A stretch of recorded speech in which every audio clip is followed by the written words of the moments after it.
Hey YouTube, Aerosport here. Today we're going to be making an alignment tool for our landing gear. Pretty simple process. I'm going to try and keep this real short so as to not bore you. And away we go.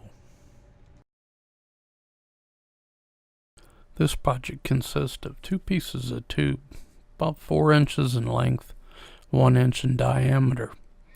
The idea is to drill a 3/8 hole through just about the center of the two pieces of tube. Then we'll connect the tube with all thread and 4 3/8 nuts. Once this is done, we can size it up to the first landing gear that's built. After we get it sized, when we go to build the second landing gear, this will give us a guide so that we know whether we're on the mark or not. Drilling's going to be done in 3 phases. First off, there'll be a pilot bit that's presently in the mill. The second pass will be a 1/4 inch drill, and the third and final pass will be with a 3/8 drill bit. Looks like the drill bit's spinning backwards, but it is in fact turning clockwise.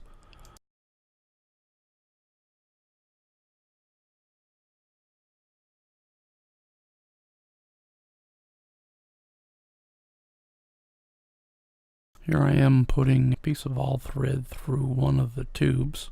It's really exciting.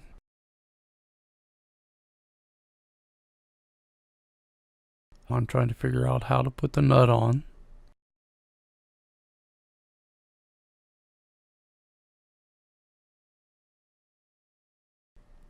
I've clamped a vise down on one of the nuts. I'll take a wrench and tighten the opposite nut. It kind of beats trying to do it with 2 wrenches. Here I'm using my genuine Harbor Freight die grinder to cut the all thread. I probably said this in a past video, but that was the best $9.95 that I've ever spent in my life.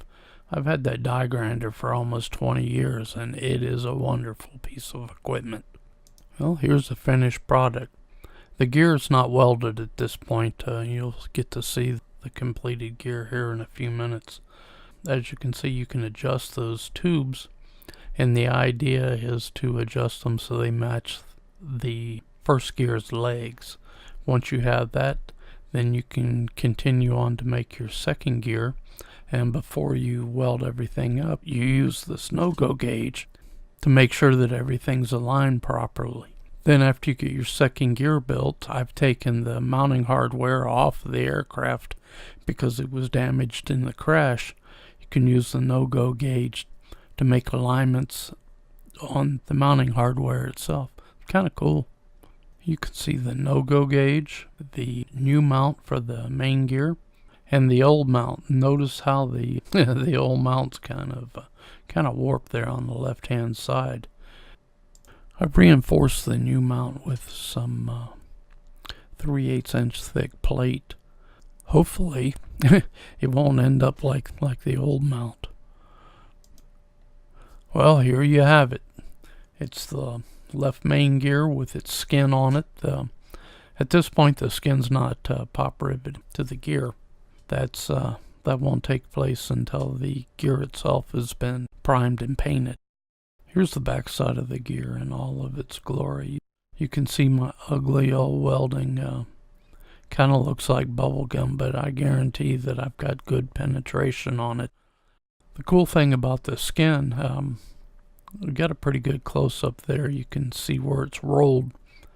I did that with a ball-peen hammer. Just goes to show if you have a light touch, you can just about do anything with a hammer. Well, that just about brings us to a close today. Hope you had a good day. Hope this wasn't too boring.